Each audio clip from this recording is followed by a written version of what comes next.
blushing madam. Ayaw mo. Ano toys na? So, bakit kayo naghiwalay? Kasi may pagbabaw. Pasensya ka na kung medyo nosy talaga here. Oh, what happened? Ano po kasi fourth year pa po kami noon. Tapos Mahirap magka-college na kami. Dito siya magka-college. Tapos ako dun lang. Kaya hiniwalayan ko lang siya. Kasi ayoko nang Long distance, it's okay. Don't worry, God loves you. Okay lang yan. Ano ba ginagawa nyo? Hindi. Ano yung puno? Kasi green tsaka brown eh. So you don't like to keep a long distance relationship, which I agree naman with her. What you did, I mean, say is okay naman. Plus, you're only 18 years old. Tapos okay na yan. Tsaka madami ka pa naman na kakaroon ng boylet. Oo, tama. Tsaka maganda ka naman. Oh, hindi naman masyado. Ano ka? Sobra ka naman, Teta.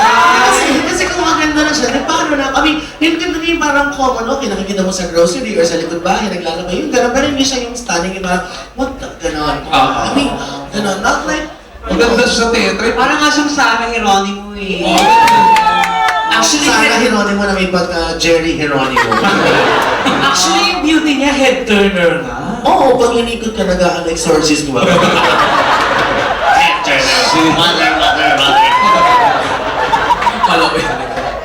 Head turner mo, inikot yung So, kaya naghiwalay kayo. Sino nakipag-break? Whose decision was it? Wow, ang ganda-ganda mo naman pala eh. Tingin ang picture mo. So ayaw ng long distance. Did he get angry when you said that you guys have to, part ways na? Did he, umiyak ba siya? May sabi sa inyo, wala na kayo. Ay, hindi mo man lang siya parang, are you guys still friends? You're not friends anymore? Hindi na. Ay, nakawakan mo ba yung bird niya bago man na talaga yun? Kasi sayang naman ako. Diba? At least po, bago lahat. Touch naman dyan. For old time's sake. Pwede kayo, I mean, Remembrance. hindi mo hawak. Oo, lagyan mo ng kiss mark. Ayan akin yan. At saka hindi, tawag dito, pero kung may ipagmamalaki ka sa next boyfriend mo, o yung naging boyfriend ko last time, malaki ang ari. Oo. Nilagyan mo ng chikinini sa itlog. Namukha siyang rambutan.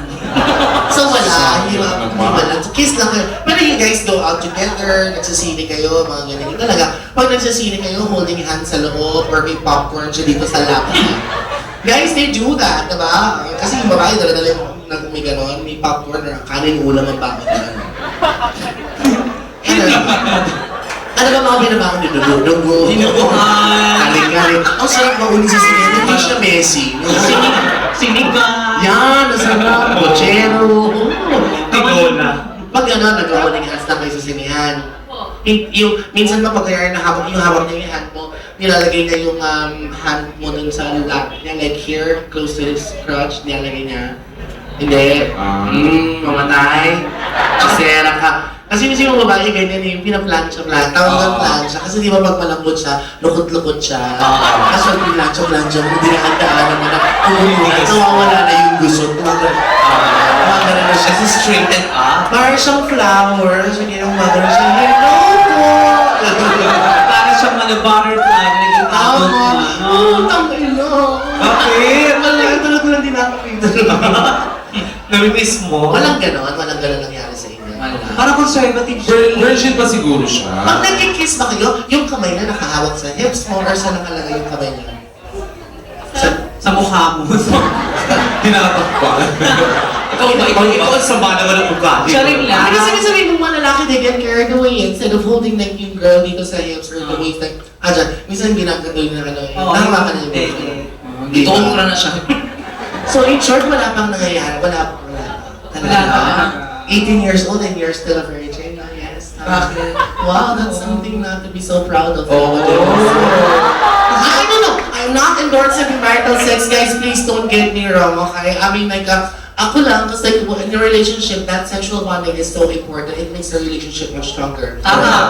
Foundation na. Okay lang. Pero kung sakaling ito, okay lang, di ba? Kaya lang, sa mga kababaihan na medyo minsan siya 18, okay lang. Iba kasi minsan 26 or even mas matanda pa siya, wala pa experience. Delikado yan kasi hindi mo sa pepe nila, di ba? Minsan yung mga hindi nagwa-wax, di ba? Pag pinawax yan sa gilid, nakalagay dyan, no? Ano? Nakalagay best before. Tapos dito. Total Ano yun? Best before December 2011. Ay, na dapat magamit na. Kasi pag hindi nagsasara siya. Ano? Magkakaroon siya ng molds. Nagagawin mo na siya pudding. Tapos, nagko-curdle, mga ganyan. Pero you're still young. It's okay. May maniligaw ka ba? Meron po. Meron. Wala ba isa sa maniligaw mo? Pasok sa panlasa mo? Oh, malandi ka talaga ba? Okay lang ang tinigil. At least may nagtipuan na siya. Sinagot mo naman, okay lang sa mga kapatid mo ba na mag-boyfriend ka? Hindi po. Hindi pa. Mga gitara lang yan. Gusto kasi nila sila mauna. But it's okay, at least tama. Aral ka muna, mas important Oo. yan. Aral ka Decision. ng aral, trabaho, aral. Tama-tama, ganyan mo ng 57, tsaka ka mag-boyfriend. Tingnan ko lang kung ano itsura niya. Ang parang blue cheese. Ganyan yung goods din. Good luck to you. Her name was Jenny. What she's gonna do for us, price tag and fireworks. Para pakino po siya. Awitan pa po tayo sa mga friends namin dito sa harap. Magandang gabi po sa inyo. Go! Yes, palapakan for Geneva. Come on, guys! Palakpakan!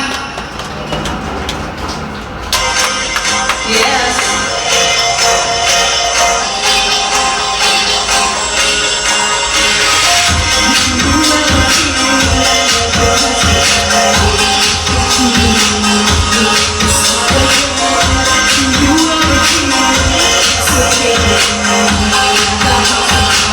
Tell me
my girlfriend si Lola sa'yo. Kaya of course kay Jared. Hi there. Jared.